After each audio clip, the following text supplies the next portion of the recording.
नमस्कार दोस्तों, स्वागत है आपका फिर से एक बार मेरे YouTube channel supreme classes bye Sudhir में। हमने यहाँ पे एक टेस्ट सीरीज शुरू की है। जो हमारी टेस्ट सीरीज रहेगी वो हरियाणा के जितने प्रीवियस ईयर क्वेश्चन पेपर हैं उन पे आधारित रहेगी। जो मोस्ट इंपोर्टेंट क्वेश्चन है हम यहाँ पे डिटेल से आपको करवाएंगे। जो हमारा सीटी एग्जाम नवंबर के अंदर होने जा रहा है उसको ध्यान में रखते हुए हमने टेस्ट सीरीज शुरू की है।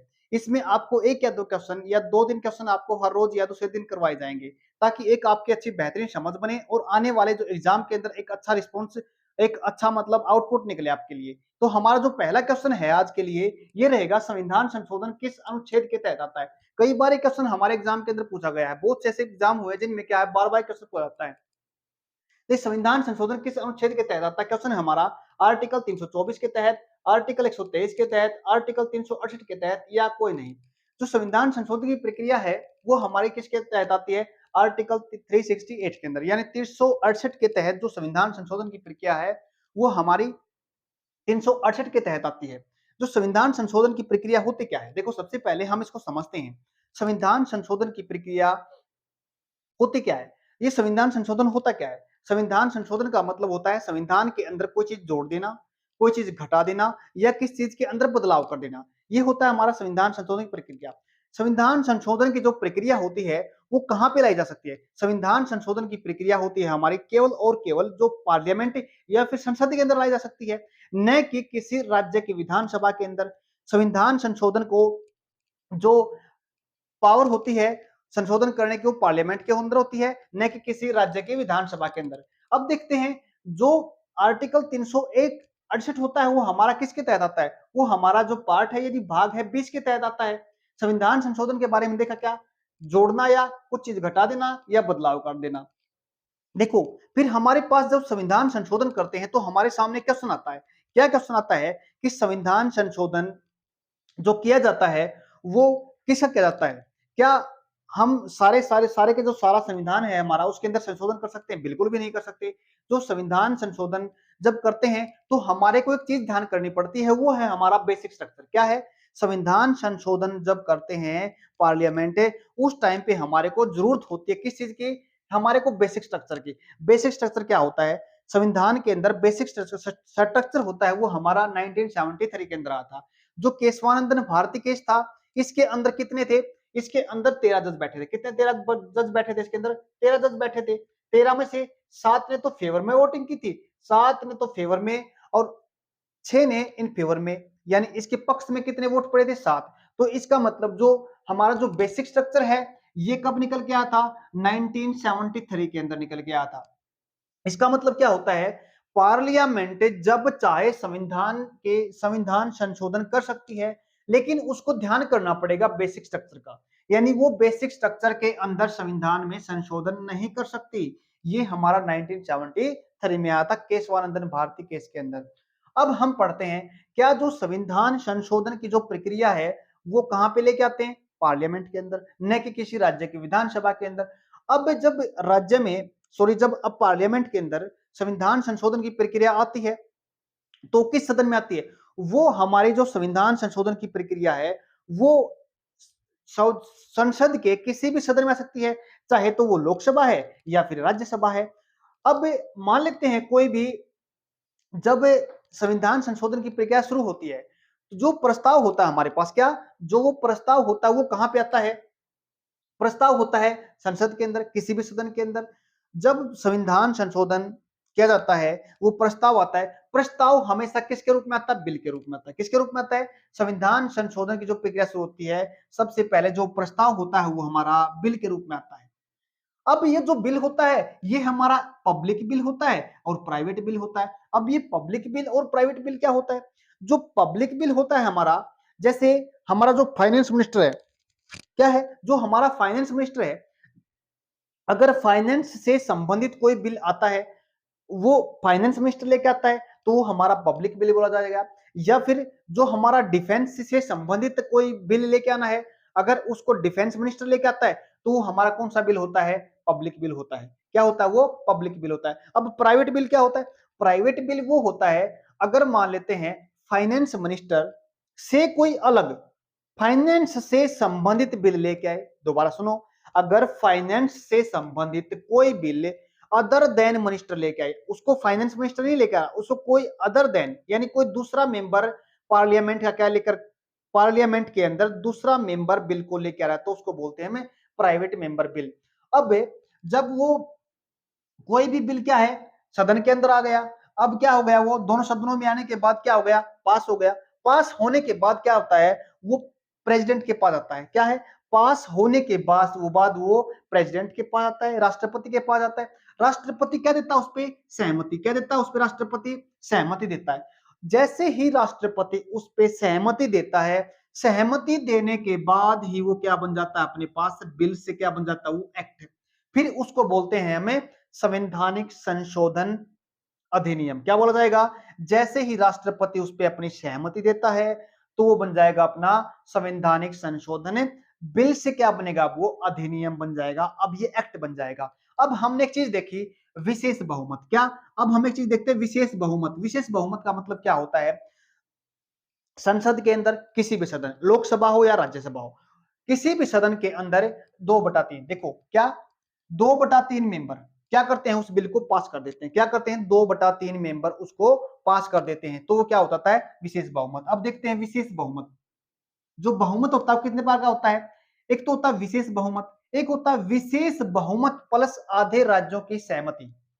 क्या होता है, विशेष बहुमत का मतलब होता है 2/3 मेंबर किसी भी सदन के उस अगर उसको पास कर देते हैं, बिल को पास कर देते हैं, तो वो किस में आता है, आपका विशेष बहुमत के अंदर आता है। फिर वो दूसरे मान लेते हैं क्या, लोकसभा, क्या लोकसभा, अगर कोई बिल लोकसभा में आता है, लोकसभा के क्या करते हैं उसमें 2/3 मेंबर प्रेजेंट, जितने भी क्या है प्रेजेंट के अंदर है वो क्या करेंगे, वोटिंग करेंगे। अब वो जैसे ही लोकसभा के अंदर से क्या हो जाएगा, 2/3 मेंबर से पास कर देंगे उसको, फिर वो राज्यसभा में जाएगा, किसमें जाएगा, फिर वो राज्यसभा के अंदर जाएगा। अब राज्यसभा में भी क्या करेंगे उसको, 2/3 मेंबर अगर उसको पास कर देते हैं तो वो क्या है, लोकसभा और राज्यसभा से बिल पास माना जाता है। अब वो राष्ट्रपति के पास आता है, अब सहमति दी, बिल से क्या बना दिया, एक्ट बना दिया। अब हम पढ़ते हैं बहुमत क्या होता है। बहुमत में क्या होता है, एक होता है हमारा विशेष बहुमत, एक होता है विशेष बहुमत प्लस आधे राज्यों की सहमति। देखो विशेष बहुमत के तहत ऐसे कौन कौन से जो प्रावधान आते हैं जो हम कर सकते हैं, जो संविधान क्या जो संसद कर सकता है, वो हमारे आते हैं फंडामेंटल राइट, जो मौलिक अधिकार हैं। क्या है, जो मौलिक अधिकार हैं, वो जो हमारे क्या है फंडामेंटल राइट, क्या है जो हमारे फंडामेंटल राइट हैं, वो किसके किसके तहत आते हैं, विशेष बहुमत के तहत आते हैं। या फिर हम पढ़ते हैं डीपीएसपी, जो राज्य के नीति निर्देशक तत्व होते हैं, क्या होते हैं, जो राज्य के नीति निर्देशक तत्व होते हैं, वो भी किस में आते हैं, आपके विशेष बहुमत के तहत आते हैं। अब होता है अब क्या करते हैं बात, विशेष बहुमत प्लस आधे राज्यों की सहमति। इसका मतलब क्या होता है, इसमें क्या होता है, संसद के बाद जो पास करने के बाद कोई बिल आधे राज्यों के पास जाएगा, क्या जाएगा, आधे राज्यों के पास, उनकी भी सहमति जरूरी होती है। कुछ ऐसे प्रावधान हैं हमारे संविधान के अंदर जिसमें आधे राज्यों की जो सहमति है वो जरूरी मानी गई है। जैसे क्या करना हमारे को, राष्ट्रपति का क्या है, जो हमारा राष्ट्रपति है, राष्ट्रपति राष्ट्रपति का जो चुनाव है ना, राष्ट्रपति का चुनाव और उसका जो तरीका है वो किस में आता है, आपका विशेष बहुमत में आता है। या फिर सुप्रीम कोर्ट है, क्या अपनी सुप्रीम कोर्ट की या हाई कोर्ट की जो पावर्स हैं किसके अंदर आती है, हमारी विशेष बहुमत प्लस आधे राज्यों की सहमति में आती है। एक क्वेश्चन यहाँ पे और बनता है क्या, कि अगर मान लेते हैं अगर 4 से 5 राज्य है, क्या है 4 से 5 राज्य अगर इस बिल पे कोई एक्शन नहीं लेते तो बिल पे कोई भी फर्क नहीं पड़ता। क्या, अगर मान ले आधे राज्य अगर उस पर सहमति दे देते हैं तो बिल पास हो जाता है। अगर 2-4 राज्य, क्या 2-4 या 5-7 राज्य अगर 28 में से अगर उस बिल पे कोई भी एक्शन ना ले तो कोई फर्क नहीं पड़ता।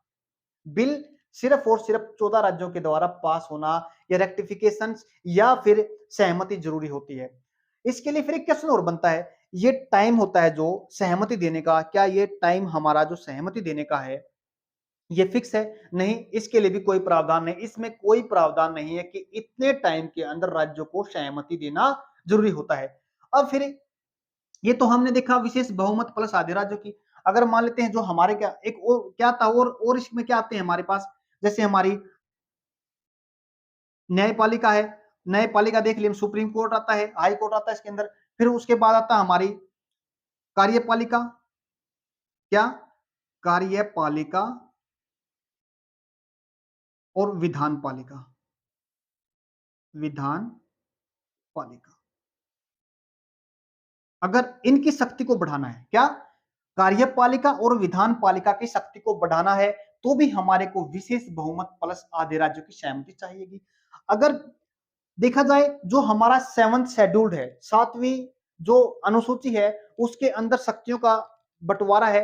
अगर उसमें भी संविधान संशोधन करना चाहेंगे तो उसमें भी विशेष बहुमत प्लस आधे राज्यों की सहमति जरूरी मानी जाएगी। अब एक और हमारे पास बहुमत होता है सामान्य बहुमत। क्या होता है हमारे पास एक बहुमत और होता है, वो होता है सामान्य बहुमत।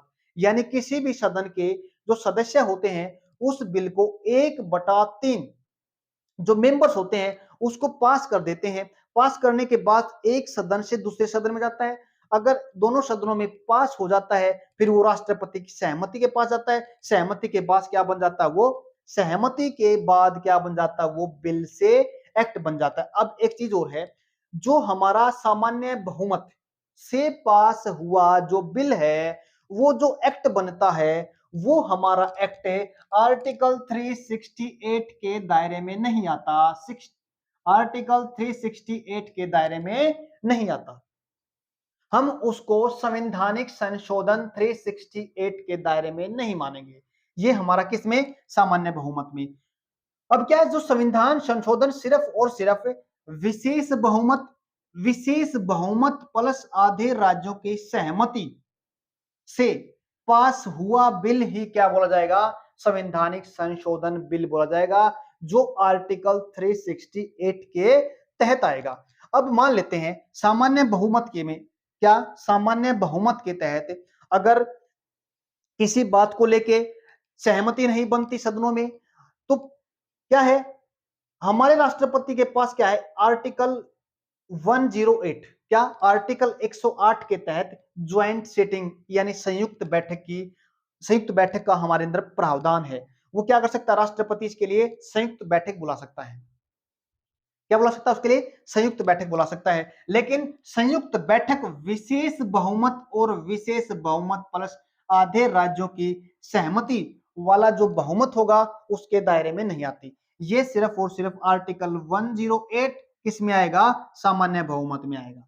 ये हमारा जो हमने आज के क्वेश्चन में जो डिस्कस किया है, आशा करता हूं कि आपको अच्छे से समझ में आया होगा। आज के लिए हमारा सिर्फ ये एक ही क्वेश्चन रहेगा। आने वाले दिनों में आपको एक या दो क्वेश्चन आपको ऐसे ही मिलते रहेंगे। उम्मीद करता हूं आपको समझ में आया होगा। धन्यवाद।